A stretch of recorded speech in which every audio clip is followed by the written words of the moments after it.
શાળાની સાંભળજો આ જો તાવલો સાહેબ માઈક એટલે બીજું હાલો હાલો બે રાખો રાખો તો હારા મારું હાલો એને કેમ મારા મંજીરાનો અવાજ ન સંભળાતો કે ભાઈ આ પ્રમુખ થઈને કોણ વાત કરે કેવું છે તો આ કેમ એકલા વાતો કરો મીંડા આ કામ એટલે બે દેવાથી દેવ અને એ બે દેવાથી દેવ એટલે કેવા કે એકબીજાના દર્શન માટે આકુળ વ્યાકુળ થાય અને એમાંય ગોકુળ અષ્ટમીના દિવસે મથુરાની જેલમાં જેનો જન્મ થાય અંધારી કોટડીમાં ત્યારે આજે ભાઈ હું થોડોક ટાઈમ વધારે લઈશું અને બીજા કોઈ ગાવાનું હોય તો મને હું મારું સીધું ગાવાનું જ ચાલુ કરું પણ એમ કહેવાય કે મથુરાની જેલમાં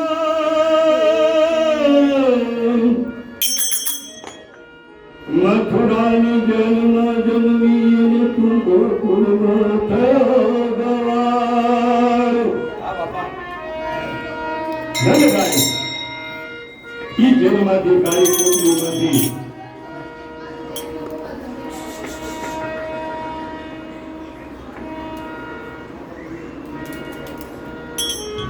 કોટડીમાંથી ઉપાડે પણ ઈ પહેલા જે બનીને ઘટના એ આપણે બધા જાણીએ છીએ ઈ રાત્રે અંધારી કોટડીમાં જ્યારે જન્મ થયો ને ત્યારે આગળ તો તારા હતા જેલમાં કંસ રાજાએ તારા માર્યા હતા તો તારા તોડીને જવું કેવી રીતે ગોકુળમાં એ મોટો પ્રશ્ન હતો ત્યારે કૃષ્ણ ભગવાને સૌથી પહેલું વિશ્વ સ્વરૂપનું દર્શન દીધું હોય ને તો નંદબાવાને અને ત્યાં જેલમાં અને વિરાટ સ્વરૂપ ધારણ કરી અને એને દર્શન આપ્યા હતા અને નંદ બાવાએ અને માતા દેવકી બરાબર છે ને બેનો મને બહુ યાદ નથી પણ દેવકીને અને નંદરાયને સૌથી પહેલું વિરાટ વાસુદેવ અને દેવકી એને વિરાટ સ્વરૂપનું દર્શન આપ્યું તો સૌથી પહેલા કાળી કોટડીમાં એને આપ્યું અને પછી ઈ દર્શનનું તેજ એટલું બધું હતું ને કે સહન ન કરી શક્યું એટલે બે હાથ જોડીને પ્રાર્થના કરે છે કે હે પ્રભુ આપે અમને સરસ દર્શન કરાવ્યા પણ હવે અમારા આંખમાં આપનું તેજ ઝીલાઈ શકતું નથી તો આપ આપનું મૂળ સ્વરૂપ ધારણ કરો અને ત્યારે પાછા કૃષ્ણ ભગવાન એના મૂળ સ્વરૂપમાં આવે છે અને ત્યારે એ કે જવા મને તમે ગોકુળ લઈ જાઓ બાપ હું ગોકુળ લઈ કેવી રીતે જાઉં છું આ તારા છે વચ્ચે યમુનાજી આવે છે ચોમાસાનો ટાઈમ છે વરસાદ અતિશય વરસી રહ્યો છે ત્યારે કાનાએ એટલું જ કીધું માથે હોટલો લઈ ગયો તારા એની રીતે તૂટી જશે ને તમે તમારે જાઓ કે નકર આ મારો મામો રહ્યો ને મને કાલે હવારે તો મારી નાખે કૃષ્ણ ભગવાનને ટોપલીમાં લે છે એ ચિત્ર પણ આપણે જોઈ છીએ અને એ વખતે તારા તૂટે છે અંધારી મેઘલી રાત છે અને એ બહાર નીકળે છે જમનાજીના કાંઠે આવે છે તો બે કાંઠે યમુનાજી અને એ વખતે આ વિચાર કરે છે વાસુદેવ ભાઈ હું મારું નામ વાસુદેવ વિચાર કરે કે મને જવું કેવી રીતે છતાં એ હિંમત કરે છે અને જેમ જેમ એ આગળ વધે જેમ જમનાજીના પાણી વધારે ને વધારે ચડતા જાય છે ત્યારે કૃષ્ણને એમ થાય છે કે હવે જો હું આ જમનાજીને સ્પર્શ નહીં કરું ને તો નકામું છે તો એ પોતાનું એક જમણા પગ લાંબો કરી અને જમનાજીને સ્પર્શ કરાવે છે અને ત્યારે પહેલો વર્ષ જમનાજીને કૃષ્ણનો ત્યારે થાય છે અને પછી તો જમનાજી માત કરી દે છે અને એ મથુરામાંથી ગોકુળ પધારે છે અને નંદ ઘેર આનંદ ભયો જે આપણે કહી છીએ ને ભાઈ, એ તો નવમને દિવસે ખબર પડે છે કે નંદરાયના ઘરે આ થયું છે. આપણે બધા આઠમને દિવસે ચાલુ થઈ જાય છે કે નંદ ઘેર આનંદ ભયો જય કનૈયા લાલકી. નવમને દિવસે સવારે માં જશોદાની કાંખમાં કાનો રમે અને ત્યારે નંદ ઘેરા નંદ ભયો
અને કૃષ્ણ નાના હોય મથુરાની વાતે ગોપીઓ મટુકીમાં દહીં દૂધ અને ઈ લઈ અને મથુરામાં કંસ રાજાને ત્યાં જવા ફરજિયાત એને જવું પડતું, વેચી ન જવું એટલો કંસ રાજાનો ત્રાસ હતો. ત્યારે કાનૂન ધીમે ધીમે મોટું થાય ને એટલે મટકીમાં પથ્થર મારે અને ઈ પથ્થરમાં મટકીમાંથી જે દહીં દૂધ ને નીકળે ને ઈ પછી ખાય. ગોપીઓના ઘરમાં જઈ હચકથી માં તુમારે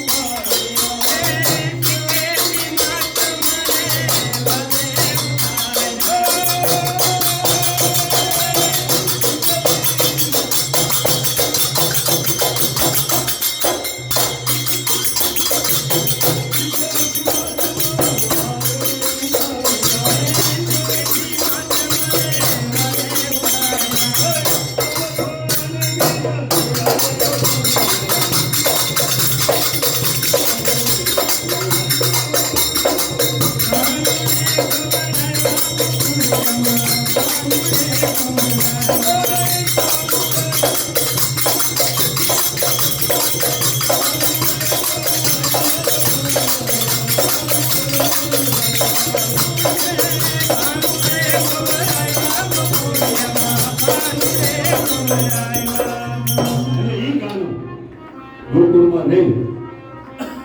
અને ગોકુળમાં તો બહુ ઓછા કહે છે, કારણ આપણે બધા જાણીએ છીએ. અને ત્યારે હરિન્દ્ર દવેની એક સરસ મજાની રચના છે કે કાનનો ગોકુળ મૂકીને મથુરા વયો જાય છે, મધુવન છોડીને વયો જાય છે. જે લોકો વૈષ્ણવો છે ને એને ખબર હશે લીલી પરિક્રમા મથુરાની યમુનાજીના કાંઠેથી વિશાળ ઘાટેથી ચાલુ કરે અને ત્યાંથી પહેલું સ્થળ મધુવન આવે. મધુવન પછી તો ઘણું બધું છે, પણ હરિન્દ્ર દવેની એક કાવ્ય રચના મને યાદ આવી એટલે અને બહુ સરસ મજાની ફૂલે કહે ભમરાને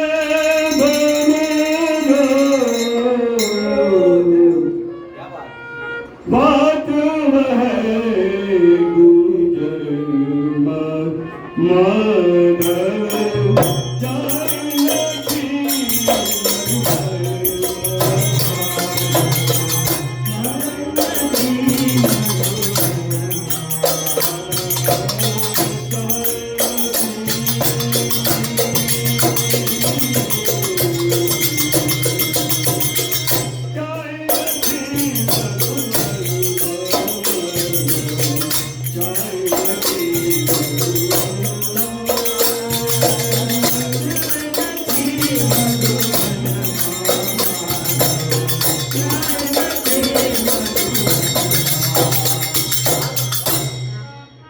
ઘણું દૂર કાવ્ય લાંબુ છે પણ કાવ્યની અંદર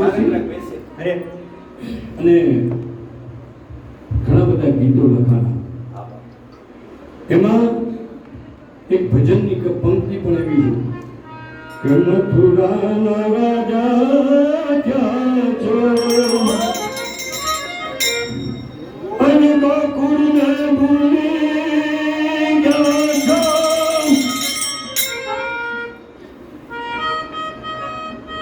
અને ખૂબ જાન કે તું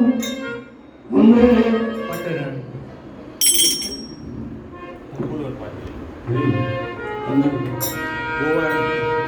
વાલાની મધ્યમાં રહેતું જે જોઈએ તે રામ રહેતું ઉપજાને પકડાઈ ગયું અરે વાલાની મરજીમાં રહેશું. ક્યાં વાત સરસ થેન્ક યુ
વાલાની વાતો કરીએ ને તો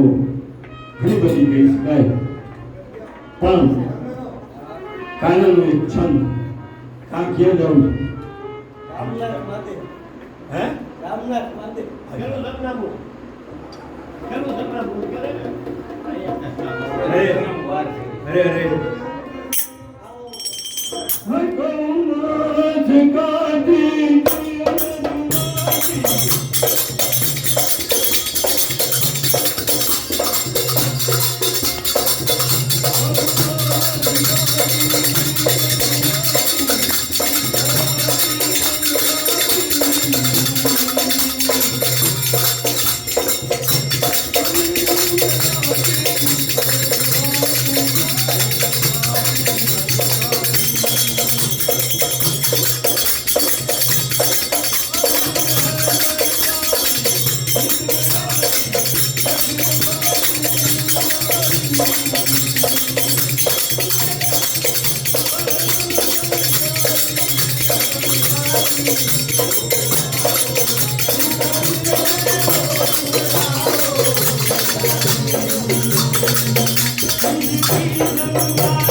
ગોકુળ ગામની અંદર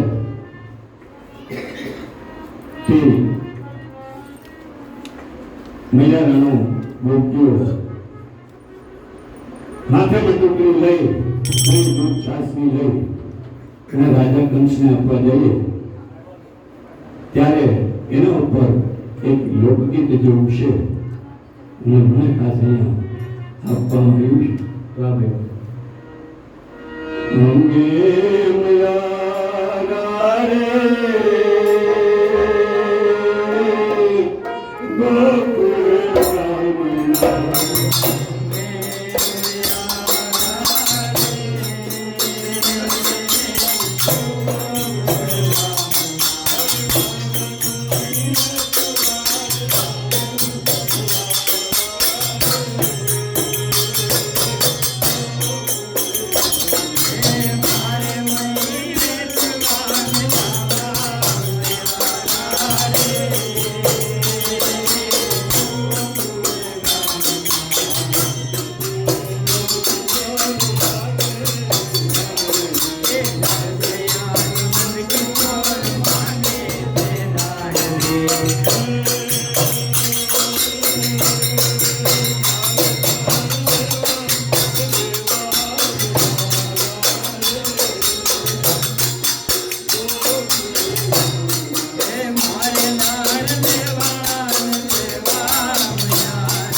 Thank you.